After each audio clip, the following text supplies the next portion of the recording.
নমস্কার, আমার নাম মণিমোহন দে, বাঁকুড়া থেকে এসেছি। আমার প্রথম 2023 সালে নভেম্বর ডিসেম্বর দিকে পেচ্ছাপ করতে গিয়ে ব্লাড বেরোয়। তখন আমি বাঁকুড়া হসপিটালে যাই, গিয়ে ওখানে ট্রিটমেন্ট করাই। ওনারা একটি মাত্র ট্যাবলেট দিয়েছিলেন, সেটিতেই চলছিল, ভালোই হয়ে গেছিল, আর ব্লাড বেরোয়নি। তারপরে 1 বছর পেরিয়ে গেল। 2024-এর লাস্টে আবার ডিসেম্বরে আবার সেম ওই একটু ব্লাড বেরোয়। তখন আবার ইউরোলজিস্টের কাছে যাই। উনি এরপর সিস্টোস্কোপি এবং এমআরআই ইত্যাদি নানা রকম একটা ফিরিস্তি দিলেন। ইতিমধ্যে আমার একজন রিলেটিভ ভেলোর যাবো ঠিক করেছিল, ও বললো তাহলে তুমিও চলো যাবো। তো আমিও চলে গেলাম। দিয়ে ওখানে সমস্ত কিছু টেস্ট হওয়ার পর বললেন যে ইউরিন ব্লাডারে একটা ছোট্ট সিস্ট হয়েছে, সেটা 10 মিনিটের একটা অপারেশন আছে, আমরা ক্লিয়ার করে দেবো।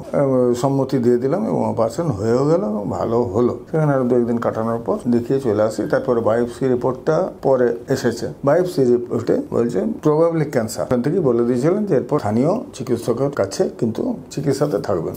আচ্ছা, এরপরে যেখানে 2-1 জায়গায় দেখাতে গেছি আমি, যে ইউরিন ব্লাডারটা কেটে বাদ দিতে হবে, তাহলে আর কি আর কোনো প্রবলেম থাকবে না। কিন্তু ওইটার আবার একটা প্রবলেম কি, পেটটা ফুটো করে পাইপ বার করতে হবে, দিয়ে একটা পেচ্ছাপের থলি ঝুলবে, ওটা মানে মরে বেঁচে থাকা, সেটা আমি চাই না। সেই জন্য আমি এখন চারদিকে ঘুরছি আপনাদের কাছে। ওই কারণেই এসেছি, অন্য কোনো আপনাদের ট্রিটমেন্ট যদি ওইটাকে কিওর করা যায়।